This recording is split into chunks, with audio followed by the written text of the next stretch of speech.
So many people are afraid of rejection or failure, but without failure, you have no success. What was the one that stung the most as far as failures? What stung the most, biggest failure? I had a TV show called The Big House, got picked up by ABC. They told me that we were gonna do 12 episodes, flew me down to New York.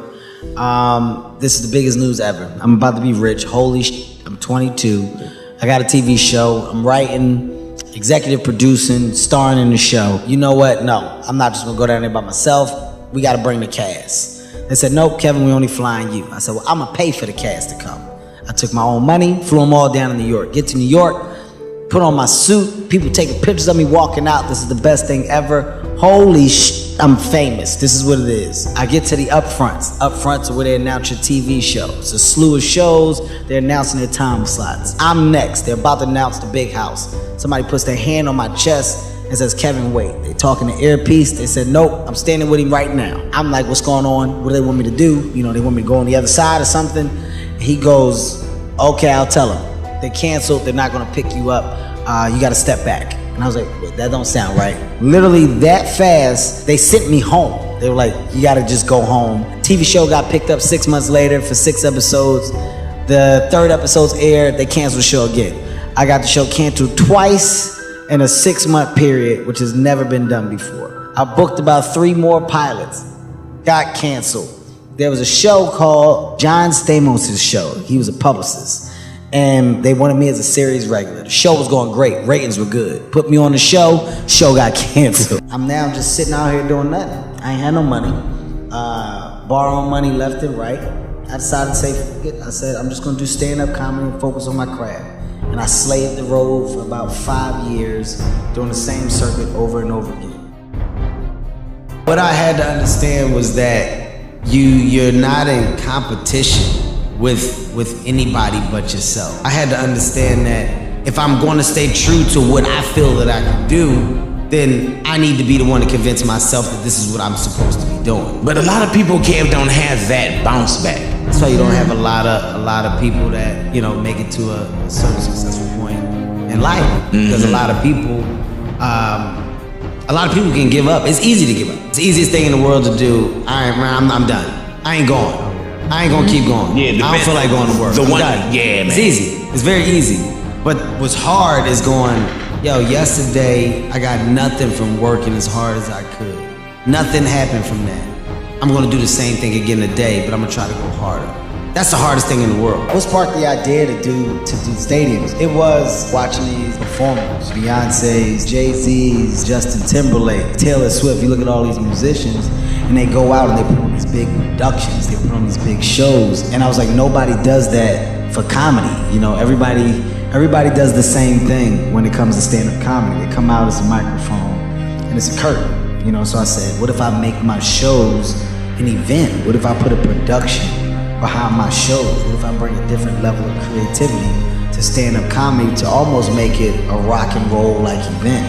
And it was a vision that I had, that I shared. Some people didn't understand, which made me go and say, forget, I'll do it myself. You know, that's where having the mindset to literally gamble on yourself, do what you want to do, always comes in handy. Because sometimes being a visionary isn't something that everybody can identify with. You know, sometimes people only see one way and down one street. I saw a street that opened up into so many different paths and different lanes, and I just wasn't afraid to take the chance. And the football stadium was also groundbreaking. You know, I don't want to do something and not be known for what I did in my generation. I want to stand out. So why not try to make history, which is why I did the football stadium. You know, 53,000 people is nothing to be frowned upon, but what you gotta look at is a comedian has never done it. So it was all about making a stamp and an imprint in today's generation.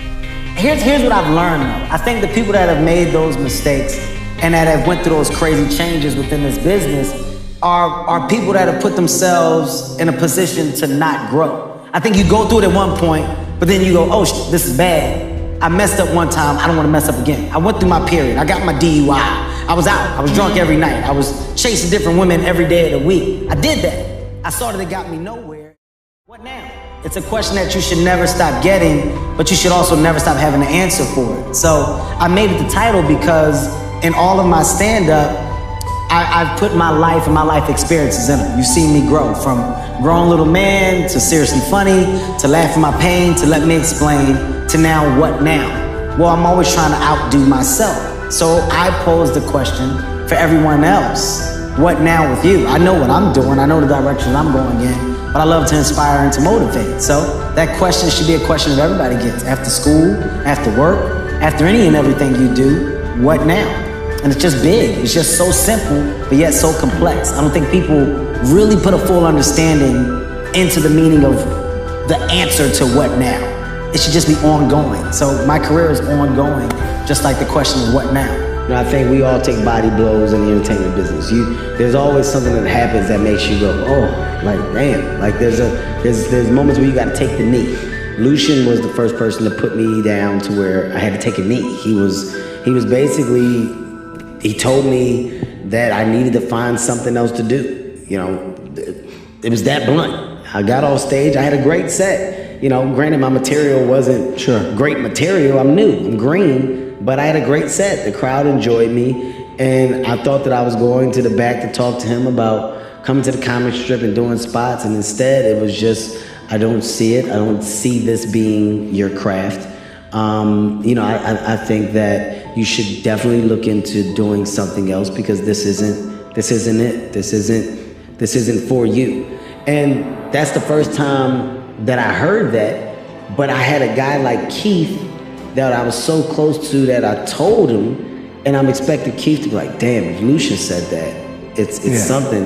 And Keith was like, bullshit. Like it was so nonchalant and it rolled off his back. And when I saw that, I was still affected by it, but I was like, man, I don't know how he's acting like this is no big deal. This is me. This is my career. It is a big deal. Then we get down to the cellar, and everybody there is just, so what? Whatever. And we all were so vicious to each other, and we all were so mean to each other. But what we really did was prepare each other for the word no that could come at any possible time. We made each other comfortable with the fact that we were okay. We're gonna be okay. One thing that you better stay true to in this business is relationships. You know, you're gonna meet a lot of people.